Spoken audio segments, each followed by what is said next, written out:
उद्या महाराष्ट्राच्या राजकारणासाठी सर्वात मोठा दिवस। शिवसेना आमदार अपात्रतेचा विधानसभा अध्यक्ष नार्वेकर निकाल देणार।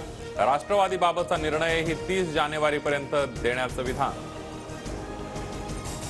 अपात्रतेच्या निकालाआधी शिंदे नार्वेकरांच्या भेटीवरून वाद। खटल्यामध्ये शिंदेचा आरोपी असल्यानं आरोपींना भेटणारे न्याय कसा देणार? ठाकरे गटाची कोर्टात धाव।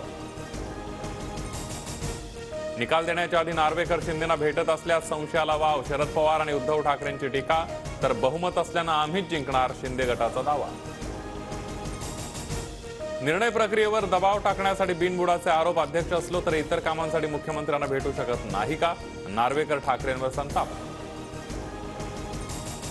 शिंदे गटाचे आमदार अपात्र झाले तरी सरकारला काही फरक पडत नाही। आमच्यासोबत शिंदे आणि अजित पवार यांच्या गटाचे मिळून भक्कम संख्याबळ। भाजपच्या गिरीश महाजनांचं भुवया उंचवणारं विधान।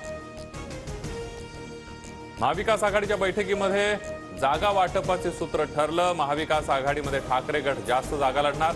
फक्त 2-3 जागांबाबत अद्याप एकमत नाही, सूत्रांची माहिती। महाविकास आघाडीच्या बैठकीमध्ये जागा वाटपावर सकारात्मक चर्चा। वंचित बहुजन आघाडीला सोबत घेण्याचा निर्णय, संजय राऊतांची माहिती। आमच्या इतक्या जागा अजित पवार गटाला देता येणार नाहीत, शिंदे गटाचे खासदार कृपाल तुमानेंचं विधान। शिंदेंप्रमाणेच आम्हालाही 22 लोकसभेच्या जागा हव्यात, भुजबळांची मागणी। ठाकरे गटाचे मुंबईतील आमदार रवींद्र वायकरांच्या घर आणि कार्यालयावर ईडीचे छापे। कथित जोगेश्वरी भूखंड घोटाळा प्रकरणामध्ये कारवाई। सत्तेत सामील न झाल्यानं सूडबुद्धीनं कारवाया होत असल्याचा विरोधकांचा आरोप।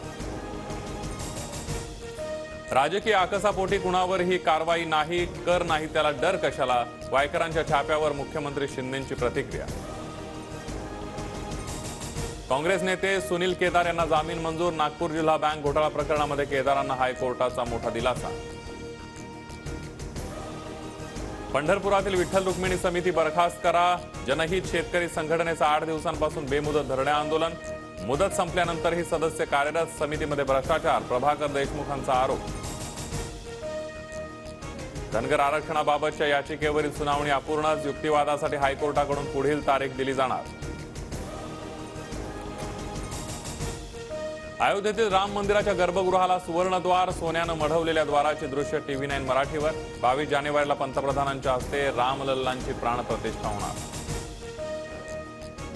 रश्मी शुक्लांनी पोलीस महासंचालक पदाचा पदभार स्वीकारला। रश्मी शुक्ला राज्याच्या पहिल्या महिला पोलीस महासंचालक। सकारात्मक दृष्टीने चार्ज घेते आहे, चांगला प्रतिसाद मिळेल अशी अपेक्षा, शुक्लांची माहिती।